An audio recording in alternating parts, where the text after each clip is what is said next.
ఇక హైదరాబాద్ రాజ్ భవన్ వద్ద ఉద్రిక్తత పరిస్థితులైతే నెలకొన్నాయి. ఇక అధికార పార్టీ కాంగ్రెస్ పార్టీ అయినటువంటిది చలో రాజ్ భవన్ ముట్టడి కార్యక్రమాన్ని అయితే చేపట్టింది. ఇందిరాగాంధీ విగ్రహం నుంచి కాంగ్రెస్ ర్యాలీ అయితే నిర్వహిస్తోంది.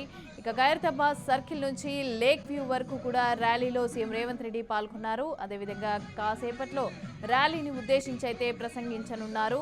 గౌతమ్ అదానీ విషయంలో చర్యలు తీసుకోవాలని, మణిపూర్ అల్లర్లపైన కూడా ప్రధాని మోదీ మౌనం వీడాలని కోరుతూ ఈ నిరసన కార్యక్రమం అయితే చేపట్టడం జరిగింది. అదేవిధంగా అదానీ మణిపూర్ అంశాలను కూడా నిరసిస్తూ నేతలు అయితే ర్యాలీ చేస్తున్నారు. వారితో పాటుగా డిప్యూటీ సీఎం బట్టి విక్రమార్క, అదేవిధంగా పొన్నం ప్రభాకర్, పొంగులేటి శ్రీనివాస్, దీపదాస్ మున్షి, అదేవిధంగా రామ్మోహన్ నాయుడు, ఇతర నేతలు కూడా కాంగ్రెస్ పార్టీకి సంబంధించిన నేతలు కార్యకర్తలంతా కూడా ఈ ర్యాలీలో పాల్గొనడం జరిగింది.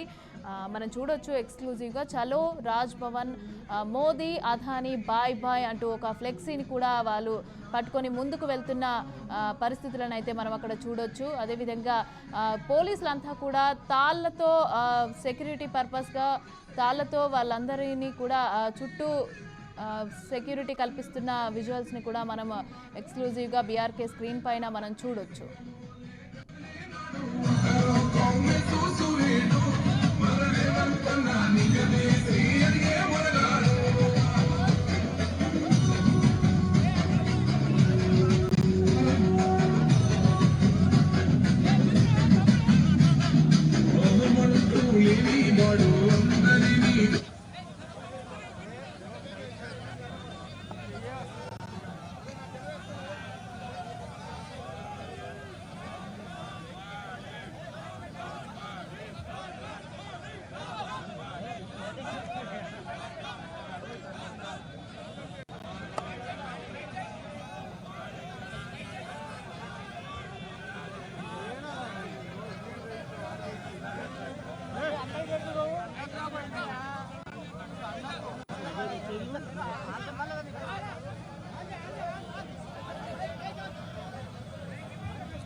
Hello hello